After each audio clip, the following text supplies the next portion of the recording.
Welcome to Lost Relation Chronicles. Emancipation. Eliza's voice rose an octave. Amelia, you can't be serious. But Amelia stood firm, chin raised defiantly. I am serious, Mom. I've done my research. In this state, I can file for emancipation at 14 if I can prove I'm mature enough to make my own decisions and support myself financially. Let me tell you about Ethan Carter, a man who learned the hard way that life can turn upside down faster than you can sign a prenuptial agreement. Ethan wasn't your average guy. He was a self-made success in the competitive world of boutique watchmaking, creating timepieces that cost more than some people's annual salaries. Yet, even someone who valued every second couldn't foresee the disaster brewing in his own home. Picture this. Ethan, a tall, lanky guy with salt and pepper hair and hands that could disassemble a watch blindfolded, stood in a courthouse with his world crumbling around him. The judge, a stern-faced woman with glasses perched at the end of her nose, had just dropped a bombshell. Despite his ex-wife Eliza's infidelity, and yes, we'll get to that juicy detail later, Ethan was now responsible for $6,500 in monthly spousal support. You might be wondering how that's fair. Well, fairness took a backseat in Judge Harriet Cyrus's courtroom that day. As Ethan stood there, his lawyer whispering hollow reassurances in his ear, he felt a familiar tick in his jaw. The same tick that surfaced when a gear wouldn't fit properly in one of his creations. But this time, it wasn't a watch he wanted to take apart and reassemble. It was his entire life. Now, $6,500 a month is no small amount. But that wasn't what truly bothered Ethan. No, what really twisted the knife was the custody ruling for his daughter, Amelia. Picture a 14-year-old girl with her father's dark eyes and her mother's auburn hair. A whip-smart kid who could solve differential equations faster than most adults could balance their checkbooks. Amelia made it abundantly clear that she wanted to live with her dad. Dad gets me, she'd say, her voice laced with that familiar teenage exasperation. Mom's too busy with her new boy toy to care about what I want. But Judge Cyrus, in her infinite intelligence, ruled that Eliza would provide a more stable environment for Amelia. Never mind that Eliza's version of stability involved a rotating cast of cocktail parties and late nights at the office with her young, ambitious colleague, David Morgan. As Ethan watched Amelia's face crumple at the judge's decision, something inside him hardened. He might have lost this battle, but the war? Oh, the war was far from over. Ethan Carter wasn't the type to give up easily. After all, you don't become a master watchmaker by throwing in the towel when things get tough. I'll fight for you, Amelia, he promised, his voice low and determined as they left the courthouse. Whatever it takes. Amelia, her eyes red-rimmed but fierce, nodded. I know, Dad. We'll figure this out. And in that moment, as father and daughter faced an uncertain future, a plan began to form in Ethan's mind. A plan that would set off a series of events that nobody, not Eliza, not Judge Cyrus, and certainly not the young Mr. Morgan, could have anticipated. You know how they say the devil's in the details? Well, Ethan Carter was about to learn that lesson the hard way. See, Ethan was many things. A master watchmaker, a devoted father, and a man with a chip on his shoulder the size of Texas. But he never claimed to be an expert in divorce law. It was a Tuesday, just like any other. Ethan was in his workshop, hunched over a particularly tricky tourbillon movement when his phone buzzed. Once, twice, 3 times. He ignored it, lost in the intricate dance of gears and springs before him. It wasn't until hours later, his back aching and eyes strained, that he finally checked his messages. 3 missed calls from his lawyer, Liam Hayes. 5 text messages, each more urgent than the last. And 1 voicemail that made Ethan's blood run cold. Ethan, it's Liam. Where the hell are you? The spousal support payment was due yesterday. Eliza's lawyer is having a field day. Call me back ASAP. Now, folks, let me tell you, Ethan Carter wasn't the type of man to forget things. He could recall the exact specifications of a watch he made a decade ago. Remember the precise moment he fell in love with Eliza, 2:17 p.m. on a rainy Thursday in April, and could even recite Amelia's class schedule backwards.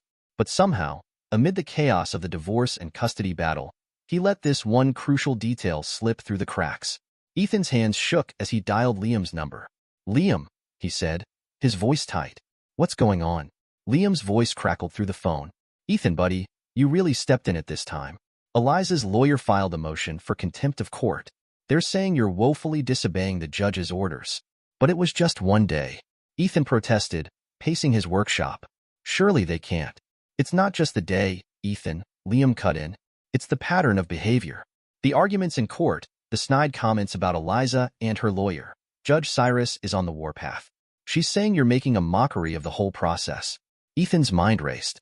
He thought about Amelia and the custody battle still looming over him. He couldn't afford to antagonize the judge now. What do we do? We? You're the one in hot water, my friend. But listen, I've got a plan. We're going to. But Ethan never got to hear the plan. At that moment, a sharp knock at the door cut through Liam's words. Ethan opened it to find two stern-faced officers standing on his doorstep. Ethan Carter? One asked, though it wasn't really a question. You're under arrest for contempt of court. And just like that, quicker than the tick of a second hand, Ethan's world turned upside down. As the officers led him away, he couldn't help but appreciate the irony. He, a man who had built his life around the precise measurement of time, had been undone by a single forgotten day. The last thing Ethan saw before the police car door closed was his workshop, the half-finished watch still sitting on his bench. He wondered, with a pang of regret, if he'd ever get to complete it. Little did Ethan know that this minor oversight was about to lead him down a path he never could have anticipated. A path that would test his resolve, challenge his principles, and ultimately change the course of his life forever. Turns out, judges don't take kindly to what they perceive as mockery of their rulings. Who knew, right? Before Ethan could say spare change, he found himself slapped with a contempt of court charge and a 6-month stint in county jail. Now, Ethan had never been what you'd call a rough-and-tumble kind of guy. His hands were more accustomed to manipulating tiny gears than throwing punches. So when he stepped into the jail, dressed in an ill-fitting orange jumpsuit that made him look like an overgrown traffic cone, he felt about as out of place as a Rolex in a dollar store. But life has a funny way of throwing you curveballs, and Ethan's came in the form of Jackson Reed. Picture a man built like a brick wall, with tattoos snaking up his arms and a scar that cut a jagged line from his left eye to his jaw. Jackson was the last person you'd expect to be friends with a watchmaker, but as it turned out, the two had history. Well, Jackson's gravelly voice carried across the common area on Ethan's first day. If it ain't the timekeeper himself. Ethan's head snapped up, recognition dawning in his eyes. Jackson? Is that you? It turned out Jackson and Ethan had gone to the same high school. While Ethan had been tinkering with watches, Jackson had been the star quarterback. They lost touch after graduation, their paths diverging wildly. But now, in the most unlikely of places, they were reunited. Jackson took Ethan under his wing, showing him the ropes of prison life.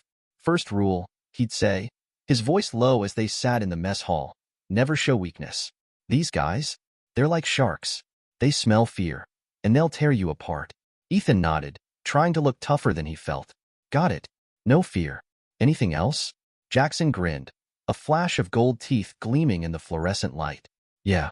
Always know where the exits are, never turn your back on anyone, and for God's sake, don't drop the soap.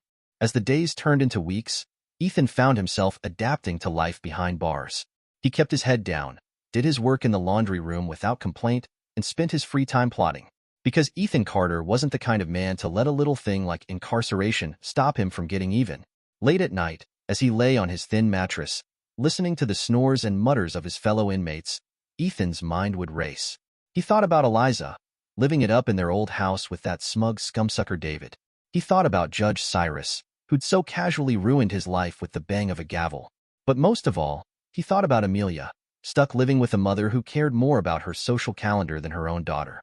I'm going to make this right, Ethan would whisper into the darkness. Whatever it takes. And as he drifted off to sleep each night, the gears in his mind would turn, crafting a plan as intricate and precise as any watch he'd ever made. A plan that would change everything. You ever wonder how a person ends up in a place they never thought they'd be? For Ethan Carter, lying on a thin prison mattress and staring at the gray concrete ceiling, that question played on repeat in his mind like a broken record. Let's rewind the clock, shall we? Picture a younger Ethan, all bright-eyed and bushy-tailed, fresh out of watchmaking school. He was at some fancy charity gala, fiddling with his cufflinks and feeling out of place among the glittering elite. That's when he spotted her. Eliza Bennett, a vision in a midnight blue gown, laughing at something someone had just said. Now, Ethan wasn't the type to believe in love at first sight. He was too practical for that, too grounded in the measurable, the quantifiable. But in that moment, watching Eliza's eyes crinkle at the corners as she laughed, he felt something shift inside him, like the satisfying click of gears falling into place. Their courtship was a whirlwind. Eliza, a rising star in corporate law, was drawn to Ethan's quiet intensity and passion for his craft. Ethan, in turn, was captivated by Eliza's sharp wit and ambitious drive. They were married within a year, much to the surprise of their friends and family.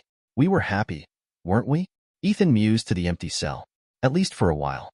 And they were. The early years of their marriage were filled with laughter, shared dreams, and the excitement of building a life together. Ethan's watchmaking business took off, his bespoke timepieces becoming sought after by collectors and celebrities alike. Eliza made partner at her law firm in record time. They bought a beautiful house in the suburbs and started talking about having a family. Then came Amelia, their little miracle with curious eyes and a mind like a steel trap. Ethan remembered the first time he held her, this tiny bundle wrapped in a pink blanket, and the overwhelming sense of love that washed over him. It was a moment that felt timeless, like a perfectly crafted watch ticking away the seconds of pure joy. He looked down at her scrunched-up face and made a silent vow to always protect her, to give her the world. But somewhere along the way, things started to unravel. Maybe it was the long hours Ethan spent in his workshop, perfecting each tiny gear and spring. Maybe it was the late nights Eliza spent at the office, climbing the corporate ladder. Or maybe it was just the slow, insidious creep of complacency that can infect even the strongest of relationships. Whatever the cause, Ethan found himself living with a stranger. Eliza became distant, irritable. Their conversations, once flowing and engaging, devolved into terse exchanges about schedules and bills. Ethan threw himself into his work, telling himself that if he could just create the perfect watch, everything else would fall into place. But life isn't a watch. You can't take it apart, clean each piece, and put it back together better than before. The day Ethan discovered Eliza's affair was etched in his memory with painful clarity. It was a Tuesday. Why did all the worst things seem to happen on Tuesdays? He'd come home early, planning to surprise Eliza with tickets to the symphony, a peace offering of sorts. Instead, he found her in their bed with David Morgan, a young hotshot lawyer from her firm. The shock hit him like a runaway train, and in that instant, everything he had built began to crumble. "I can explain," Eliza had said, clutching the sheets to her chest, her face a mask of guilt and defiance. But what was there to explain? The evidence was right there, in full technicolor detail. Ethan had simply turned and walked out, his mind curiously blank. He'd driven to Amelia's school, picked her up early, and taken her for ice cream. As she chatted about her day, blissfully unaware of how her world was about to change, Ethan made another silent vow. No matter what happened, he would protect Amelia from the fallout. Now, lying in his cell, Ethan couldn't help but wonder if he'd failed in that vow. Had he been so focused on getting back at Eliza that he'd lost sight of what really mattered? The sound of keys jangling outside his cell jolted Ethan from his reverie. It was time for dinner. Another day in this purgatory ticking slowly by. But as he rose from his bunk, a new resolve settled over him. He might be down, but he was far from out. And Ethan Carter always had a few tricks up his sleeve. If you think navigating a messy divorce is tough, try doing it from behind bars. Ethan quickly learned that prison life came with its own unique set of challenges, each seemingly designed to test his patience and resolve. Take, for instance, the charming gentleman in the cell next to Ethan's. Todd, the bulldozer Briggs, a mountain of a man with a vocabulary consisting mainly of grunts and creative profanity. Todd, it seemed, had taken an instant dislike to Ethan. "Hey, Richie Rich," Todd growled one day as they stood in the chow line. "I hear you make fancy watches. Bet those soft hands of yours ain't never seen a real day's work." Ethan bit back a retort. He'd promised Jackson he'd keep his head down and avoid trouble. But Todd wasn't one to let things go. The assault came out of nowhere.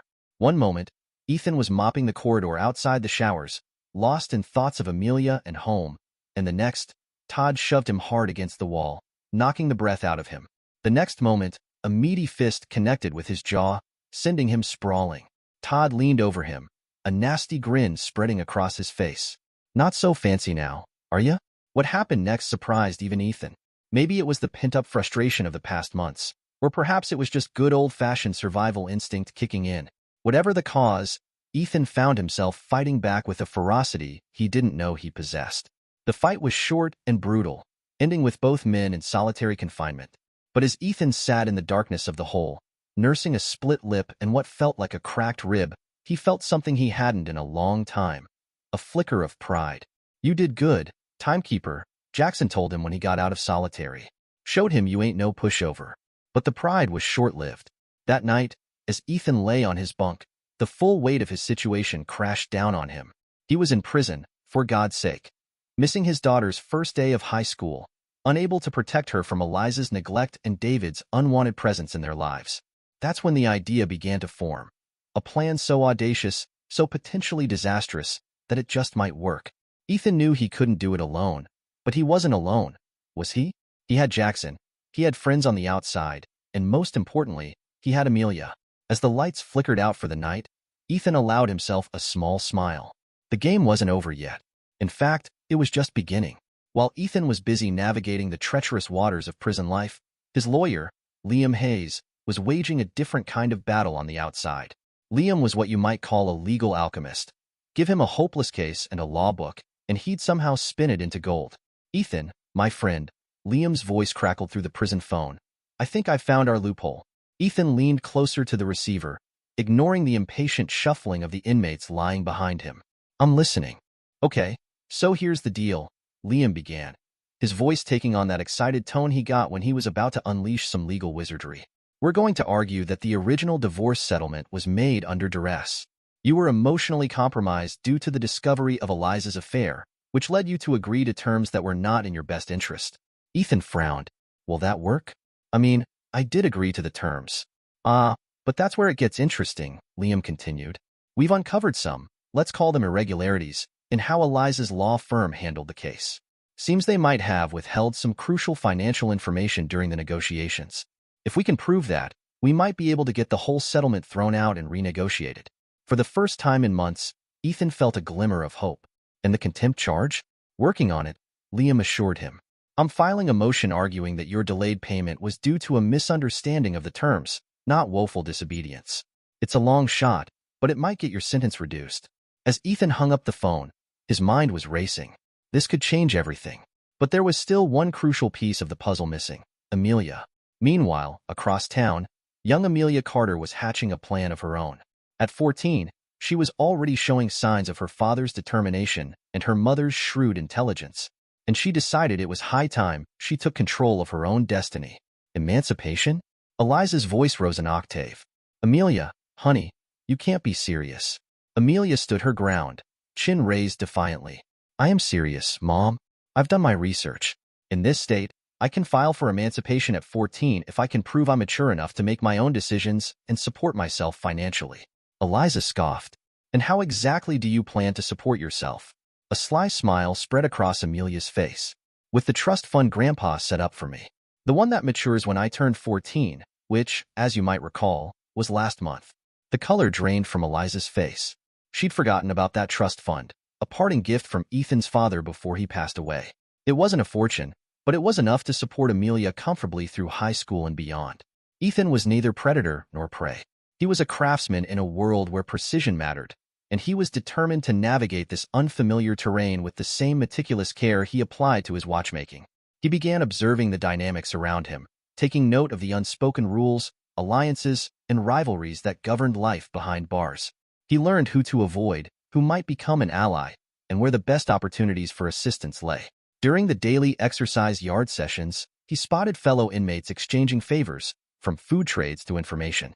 Ethan thought back to his time in the workshop, where every piece had its purpose, just as every inmate seemed to have a role. He figured it was only a matter of time before he could carve out a space for himself in this new reality. And then, there was Jackson. Their bond had grown deeper, forged through shared experiences and mutual respect. Jackson had connections on the outside, which Ethan planned to leverage. One evening, as they shared a rare moment of quiet in the mess hall, Ethan leaned closer. I need your help with something, he said, his voice low. Jackson raised an eyebrow, intrigued. What do you have in mind? Ethan explained his plan.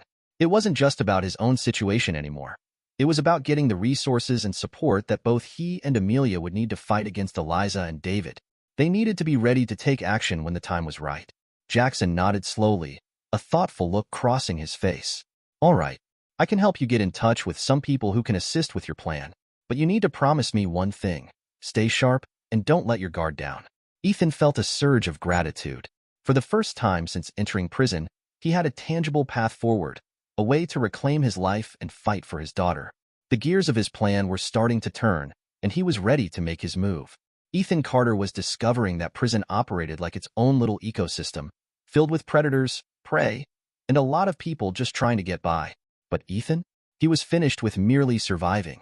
It was time to thrive. The day after his conversation with Liam, he found himself confronted by one of the less savory aspects of prison life. Officer Eric Simpson. This particular guard had a reputation for being particularly unpleasant and now cornered Ethan in a secluded area of the laundry room. "Word is you're some big-shot watchmaker," Simpson sneered, his breath hot and sour. "Bet you've got some cash stashed away on the outside. How about we strike a deal?" Ethan felt that familiar tick in his jaw, the same sensation he got when a complicated watch mechanism refused to cooperate. But instead of backing down, he found himself standing taller. "Officer Simpson," Ethan said, his voice low and steady, "I'm going to give you some free advice. I'm not the man you want to mess with. I've got friends on both sides of these walls, and trust me, you don't want to find out what happens if you push me."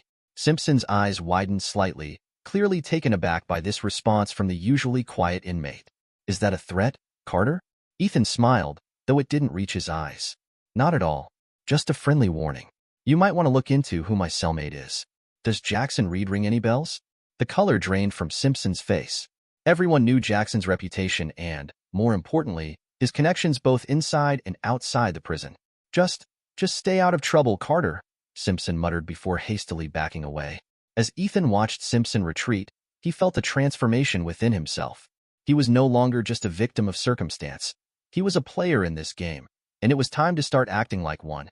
With Simpson off his back and Liam handling the legal side, Ethan could finally focus on the main event, his revenge plan. It was time to take down Eliza, her law firm, and the corrupt Judge Cyrus. The plan was audacious, complex, and just crazy enough to work. It all hinged on one crucial element: hidden cameras. But not just any cameras. Ethan had designed these himself. They were miniature marvels of technology disguised as everyday objects. Watches, of course, but also pins, cufflinks, and even a particularly gaudy tie pin that no one would look at twice. Amelia, with her brilliant mind, played a crucial role in planting these devices. Her emancipation had granted her unprecedented access to both Eliza's home and her law firm. Under the pretense of reconciliation attempts, Amelia skillfully distributed the cameras throughout key locations. "You sure about this, kiddo?" Ethan had asked during one of their supervised visits, concern etching lines on his forehead. Amelia had simply rolled her eyes. "Dad, I've been sure about this since the day they took you away. Trust me, I've got this." And boy, did she ever. Over the next few weeks, the cameras captured a treasure trove of incriminating evidence. Clips of Eliza and her colleagues discussing less-than-legal tactics to win cases. Judge Cyrus accepting bribes to sway her rulings. Even young David Morgan, in a moment of drunken candor, admitted to falsifying evidence in several high-profile cases. But the real coup came when the cameras captured a late-night meeting between Eliza, Judge Cyrus, and several prominent local politicians. The topic of discussion?